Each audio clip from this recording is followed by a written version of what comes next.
Morning, sir. Ako pala yung technician, yung pinadala ng internet provider nyo para mag-check daw sa nagfa-fluctuate doon yung connection nyo, sir. Oo. Sige, tingnan natin dyan. Tingnan natin. Magsisimula muna siguro tayo sa kung ano yung mga bagay na kakabit sa wifi, no? Sa mga malalaki muna. Simulan natin sa TV, smart TV, sir. Ilang TV ba yung meron kayo, sir, nakakonect dyan sa wifi? Ano po yun, sir? Isa? Ah, pero siguro malaki naman yung mga siguro nasa 70 inches yan no? 80 inches. 40 inches po, sir. Hindi pa. Sorry. Pasensya na po. Medyo nagulat lang ako ng culture shock. Kasi sa bahay namin, sir, anim yung TV namin eh. Tapos hindi pa kasali yung nasa helper's room, no? Sa kasambahay, which is making it 7, sir, oo.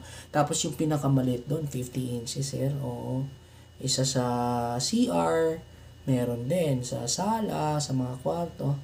Pero, iba-iba naman din tayo, sir, no? Baka hindi lang talaga kayo mahilig sa TV, magkaiba naman tayo ng gusto.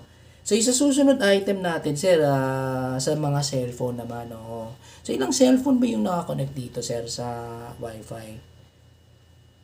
Dalawa lang, sir? Oh, ganun po ba, sir? Hindi po.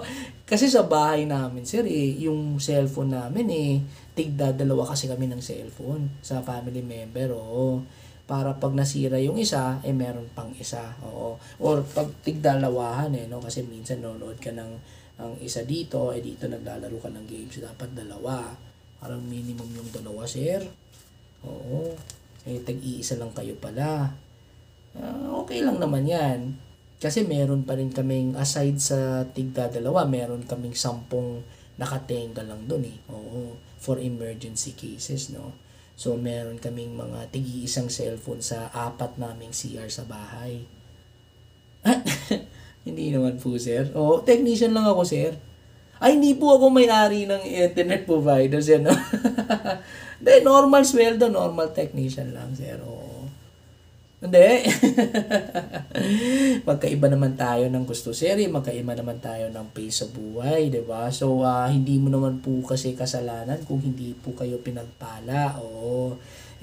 Kami din, medyo nakakaangat kami sa inyo. Pero at the same time, nasa customer service ako. So, andito po ako naglilingkod.